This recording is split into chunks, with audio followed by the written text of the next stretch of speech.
Augustin Première. Alors, je m'appelle Augustin, j'ai 29 ans, je viens de Paris et j'ai créé la marque Utsul.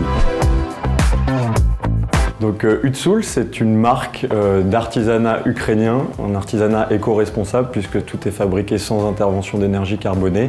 Je travaille avec 4 tisseuses dans la région des Carpates, Maria, Svitlana, Natalia et Alexandra.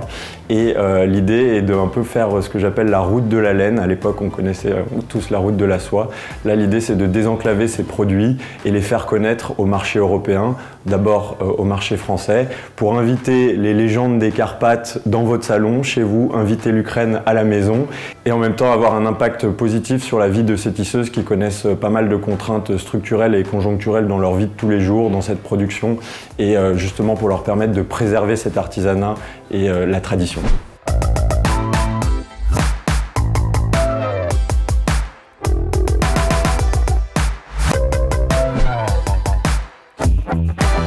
Ce projet, je l'ai développé un peu sur la base d'une frustration comme celle qu'on peut avoir quand on habite chez soi dans un immeuble avec plein de voisins et qu'on les croise régulièrement et qu'on se dit à peine bonjour et qu'on les connaît encore moins. Et qu'aujourd'hui, justement, le grand voisin de l'Union européenne, c'est l'Ukraine. Et j'aimerais qu'on connaisse mieux ce pays, qu'on connaisse mieux ses ressortissants, puisqu'ils sont amenés à être de plus en plus nombreux en France. Et donc, par le biais de la connaissance de la culture de quelqu'un, automatiquement, on est plus à même de travailler sur l'inclusion et de changer son regard. Je me suis rendu compte que Singa était un vrai espace multiculturel et j'ai eu affaire à des entrepreneurs sociaux devant moi et c'est quelque chose qui m'anime énormément, d'avoir une dimension beaucoup plus sociale que simplement économique. Au 3e jour de la guerre, on a créé en parallèle de ce projet une association d'aide humanitaire à l'Ukraine et je me suis rendu à de multiples reprises à la frontière ukraino-polonaise pour récupérer des nouveaux arrivants et leur permettre de rejoindre la France. Et quand j'ai vu les centres où étaient réunis tous les nouveaux arrivants avec un regard hagard et beaucoup de fatigue et de peine dans les yeux, j'ai eu le sentiment que c'était presque une scène qu'on aurait pu avoir pendant la Seconde Guerre mondiale. Ça a éveillé en moi beaucoup de compassion pour ces gens qui perdent tout d'un jour à l'autre et qui doivent traverser des grandes distances sans moyens prédéfinis et qui doivent réapprendre à voyager, mais d'une manière tragique, pour arriver dans le pays d'accueil. Singa m'a globalement tout apporté sur ce projet puisqu'il a plus qu'apporté, il a fait naître ce projet que j'aurais pas pu, je pense, mener à bien tout seul, puisque dans l'échange avec tous les entrepreneurs et le réseau de Singa, j'ai pu confronter mes idées et construire pas à pas ce projet.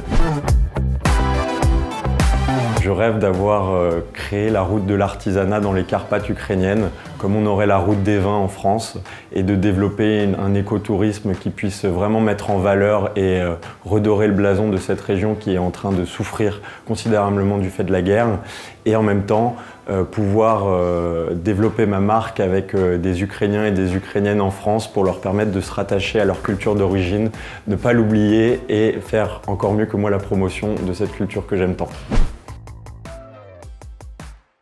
Avec mon association, on a transporté beaucoup de nouveaux arrivants de la frontière ukraino-polonaise à la France. Et la plupart, en arrivant en France et à Paris, m'ont dit « c'est fou ce que les hommes ont les cheveux longs et les femmes ont les cheveux courts alors que c'est tout l'inverse en Ukraine ». Au sein de Singa, j'ai rencontré notamment Oksana, Marina et Vitali qui sont tous trois ressortissants de l'Ukraine et de la Russie.